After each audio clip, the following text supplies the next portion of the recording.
Olá, tudo bem a todos?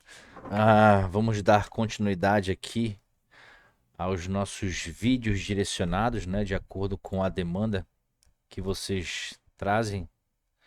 E eu vou aproveitar e vou abordar aqui sobre um pedido, tá, que a Luane fez para explicar um pouco melhor sobre a diferença entre a pressão de pico e a pressão de platô, tá? Vou realizar isso nos modos mais utilizados dentro da UTI, que são os modos volumétricos, tá bom?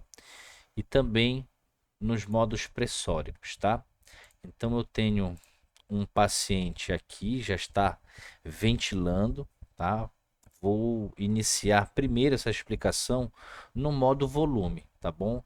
Para que a gente possa acompanhar com tranquilidade e aos poucos ir progredindo, ok? Então eu tenho aqui um paciente, ó, a 300 ml quilo. Vou ajustar uma frequência respiratória aqui qualquer, só para a gente ter uma base. Deixei aqui em torno de 15 respirações por minuto. O fluxo a 25 litros por minuto, a FiO2 e a PIP não serão pertinentes nessa explicação, tá? A princípio eu vou realizar uma pausa aqui, eu vou congelar a tela do ventilador para que a gente possa interpretar o que está acontecendo, tá? Dei uma pausa. Ah, Vou solicitar aqui no meu ventilador que apareça o parâmetro de pressão de pico, tá? E pressão de platô, tá bom? Que é justamente a primeira dúvida que a Luane nos trouxe. Então, assim, primeiro que eu tenho que saber aonde ver, para onde eu vou analisar essa variável. A variável de pico e platô, elas se encontram na curva de pressão. Nesse ventilador mecânico, ela fica aqui embaixo, tá bom? Então a pressão de pico é aquela pressão mais alta, tá? É a pressão total ali, é a soma de tudo na via aérea, tá bom? Então acompanhando essa curva de pressão, ó, eu tenho aqui o disparo, né? Nesse ponto que é o início do ciclo. Eu tenho tudo isso aqui, a subida, tá? Do ciclo, tá subindo o ciclo, subindo, subindo. E vai chegar no momento que ele vai chegar no seu ápice, né? Nesse ponto mais alto. Aqui pela marcação do gráfico está dando em torno de 13, tá?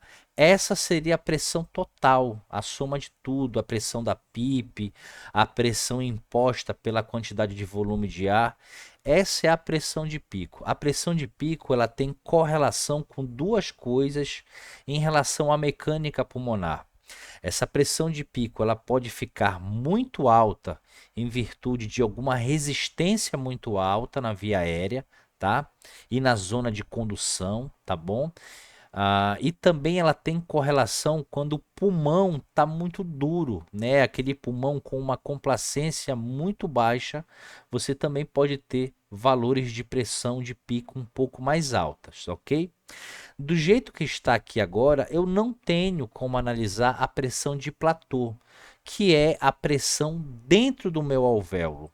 O platô, ele desconsidera toda essa resistência a partir do momento que nós avaliamos ele.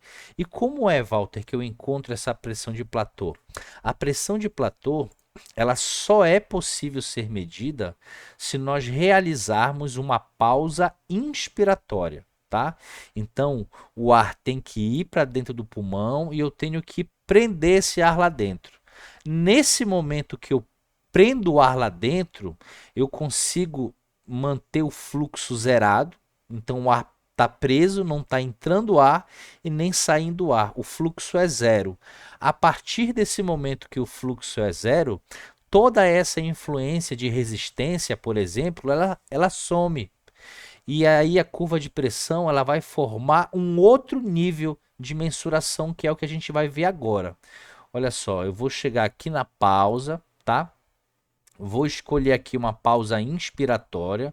Vou botar uma pausa inspiratória de 0,5 segundos, só para a gente ter uma visualização e vou confirmar, tá bom? Eu confirmei e o ventilador, ó, fez a pausa, olha lá, aprisionou o ar. E eu vou congelar a tela do ventilador para nós analisarmos. Então, aqui nesse ciclo anterior, desde o primeiro, não tem pressão de pausa inspiratória. Nesse aqui também não tem. Nesse outro aqui não tem. Bem aqui eu realizei a manobra. Então o ar entrou, gerou uma pressão lá dentro, só que eu prendi esse ar lá dentro. Então o ar entrou e eu prendi. Nessa hora que eu prendi, aqui no gráfico de fluxo, olha só, o fluxo é zero. Então a resistência foi eliminada. Nesse momento que a resistência é eliminada, se nós acompanharmos esse mesmo ponto aqui na curva de pressão, nós agora conseguimos ver um outro nível de pressão. Nós tínhamos uma pressão mais alta. Na hora que a gente aprisionou esse ar inspiratório lá dentro, essa pressão formou um outro nível de pressão. Esse outro nível de pressão aqui é chamada de pressão de platô. A pressão de platô, ela reflete a pressão dentro da unidade alveolar. É a pressão mais importante dentro da mecânica ventilatória. Então, essa é a diferença entre a pressão de pico e a pressão de platô. Existem recomendações para que nós consigamos manter essa pressão de platô menor do que 30. Em algumas referências, até mesmo citam menor do que 28 centímetros de água. Olha só quanto a gente medindo a pressão de platô, quanto é que está aqui, ó. Tá 10, então tá excelente e dessa forma a gente está ventilando de forma protetora ao pulmão, ok? Espero que tenha ajudado vocês. Já já eu realizo o próximo vídeo sobre a outra demanda, a outra dúvida que a Luane também nos trouxe, que é falar um pouquinho sobre a diferença do volume corrente inspirado e o expirado, que importância isso tem para a nossa avaliação, ok? Já já eu aguardo vocês.